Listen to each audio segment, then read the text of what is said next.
এই বছরের শেষে হবে আইপিএলের মেগা নিলাম। 31শে অক্টোবরের মধ্যে 10টি দলকেই জানিয়ে দিতে হবে যে কাদের ধরে রাখতে চাইছে তারা। হার্দিক পান্ডিয়াকে 18 কোটি টাকা দিয়ে ধরে রাখার পরিকল্পনা করছে মুম্বাই ইন্ডিয়ান্স। হার্দিক পান্ডিয়া 18 কোটি টাকা পাওয়ার যোগ্য কিনা সেই প্রশ্ন তুলছেন আইপিএল জয়ী কোচ।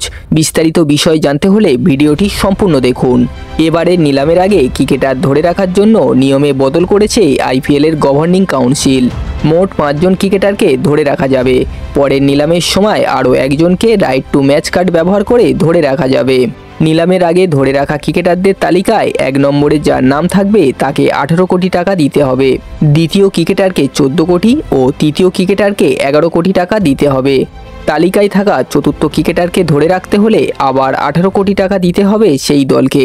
পঞ্চম ক্রিকেটারের জন্য খরচ করতে হবে 14 কোটি টাকা। হার্দিক দলের অধিনায়ক, তাই তাকেই যে সকলের আগে মুম্বাই ধরে রাখবে তা নিশ্চিত। সেক্ষেত্রে হার্দিককে 18 কোটি টাকা দিতে হবে। এই টাকার অঙ্ক নিয়েই প্রশ্ন তুলছেন 2016 সালে সানরাইজার্স হায়দ্রাবাদকে চ্যাম্পিয়ন করা কোচ টম মুডি। তিনি বলেন, আমি থাকলে জসপ্রীত বুমরা ও সূর্যকুমার যাদবকে 18 কোটি টাকায় ধরে রাখতাম, হার্দিককে দিতাম 14 কোটি টাকা। গত মরশুমে ও যা খেলেছে তা খতিয়ে দেখতে হবে। হার্দিক যা খেলেছে, ওর যা ফিটনেস, তাতে কি ও 18 কোটি টাকা পাওয়ার যোগ্য? বন্ধুরা, আপনাদের কি মনে হয়, হার্দিক পান্ডিয়াকে কি 18 কোটি টাকা দিয়ে কিনতে পারে মুম্বাই ইন্ডিয়ান্স? অবশ্যই আপনাদের মতবাদ কমেন্ট বক্সে জানাবেন।